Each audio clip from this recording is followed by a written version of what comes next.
while the women's team has a lot to celebrate, female athletes overall are paid far less than their male counterparts. In the US alone, more than 22 million people tuned in to watch the Women's World Cup final, making it the most watched football game in US television history. But despite the ratings gold, sponsors weren't so keen. The $17 million in sponsorship revenue for the Women's World Cup paled in comparison with the men's tournament by more than $500 million. And the wide disparity in prize money shared among World Cup athletes shows it's much harder to make a living as a female footballer. Well, according to Forbes, the world's top-earning athletes for 2015 are US boxer Floyd Mayweather and Filipino boxer Manny Pacquiao. For their long-awaited fight in May, Mayweather earned $180 million. To put that in perspective, that's about $83,000 per second. Only 2 female athletes made it onto the list, both of them tennis players. Russia's Maria Sharapova has lost 17 consecutive matches against Serena Williams, but it's a different story off the court. While Williams beat Sharapova to make it to the Wimbledon finals, lucrative endorsement deals put Sharapova ahead when it comes to earnings.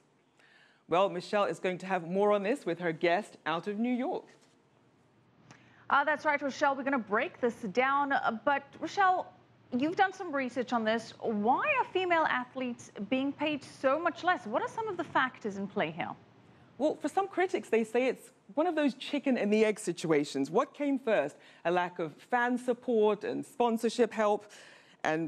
Or is it perhaps maybe the smaller market for female sports? Because if fans don't show up and buy tickets, then the sponsors aren't as interested and the female players don't get paid as much, which makes it hard to earn a career as a female athlete. And with less publicity, it also means that the market struggles to grow. Michelle? All right, Rochelle, that's certainly one factor. What comes first? Promoting the sport more, and then we'll have more viewers and more revenue, or more revenue to get that promotion. We're going to figure that out with our guest, Shane Ferro. She is an economics reporter at Business Insider. Shane, good to have you. Thank you for joining us. Good to be here. So, Shane, as we just saw Rochelle discuss, the U.S. women's victory in the Football World Cup really highlighted the situation of women being paid so much less. The women's team received $2 million for their World Cup victory. That is less than a quarter of the $9 million that the men won for just getting through to the first 16. And as Rochelle said, the total prize for the men's tournament, $576 million, 40 times the women's total. Why do we have the situation of unequal pay for equal play? I mean, it really just comes down to the women's side not getting as much sponsorship and not having as many viewers. And so that sort of directly influences the amount that they get paid. Well, FIFA officials have used that argument that you say, that the events draw more audiences in the stadiums and on TV, and therefore they generate more revenue, and therefore men get paid more. But you think that that's a valid point? I mean, I think that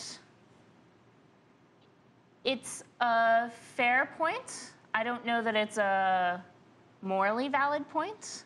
I think that there are plenty of things that could be done to increase the number of people who see women's sports and the way that we see women's sports as equal, not a lesser form. Well, is it a function of promotion? Is it the fact that these events aren't being promoted as much, which is why they're not generating as much revenue, or are audiences just not that interested in watching female athletes? Well, I think it's a little bit of a chicken and the egg problem. I think that if you promoted it more, you would get more people interested, but it's a very slow thing to happen, and so you would have to wait years and years and years to get as many people interested in the women's side as the men's side. Well, you know, we're looking at some very attractive female tennis players over there, and we have seen this wage disparity sort of evening out when it comes to tennis. And Sepp Blatter, whilst he was president of FIFA before the whole bribery scandal, he made some controversial comments. He said that female players should wear tighter shorts to promote a more female aesthetic. He said, let the women play in more feminine clothes like they do in volleyball and in tennis. And I'm quoting him here, by the way. He said that female players are pretty and they already have some different rules to men, such as playing with a lighter ball. So is it such a bad idea to give them more flattering uniforms. I mean, this is working for tennis stars like Kornikova and others. Why not promote female aesthetics? After all, this is a visual medium. People do want entertainment. Is it such a bad idea? I really think that that's a ridiculous argument. I mean, I really think one of the reasons that tennis is on such an even level is that women have been playing it for so long. I mean, women have been playing at Wimbledon since 1880, I believe. So when you first started televising it, the women were already there. Right. And so you never had to get people interested in women's tennis because the women were already there. Tennis was just a man and a woman's sport. And a lot of these other sports, you didn't have that originally, and so now you're trying to grow the women's side, and you're coming. As you say, thanks to some fighting from tennis legends like Billie Jean and the Williams sisters, Wimbledon and other Grand Slam tournaments do now pay equally for men and for women. What else can be done to imitate this so that this is translated to other sports? I think a lot of it has to come from the players themselves. They have to speak up, and that's a little bit dangerous for them. Like they are beholden to U.S. soccer or these federations to allow them to play. For example, the women's soccer teams, they tried to have a lawsuit against FIFA for the turf that they were playing on in the World Cup, right. And in the end, they decided it just wasn't worth it because they'd been training for so long. They wanted to play, and it wasn't worth fighting it. Well, this is a fight that women have to battle on, not just in the sports fields. I mean, overall, women's sports normally pay women about 25% less, and that's not very different from other industries. Women statistically make less compared to men. So is this just a bigger societal problem? Oh, definitely, definitely. I mean, this is not at all just about sports. But progress has been made. It's been a matter of time. In 2007, Wimbledon made equal pay for equal play.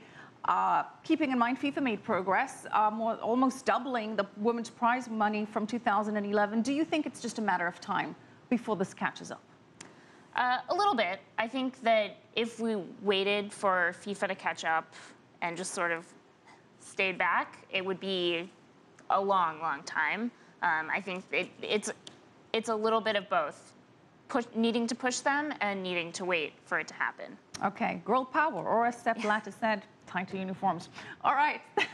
Thank you so much, Shane Ferro, economics reporter at Business Insider. Stay with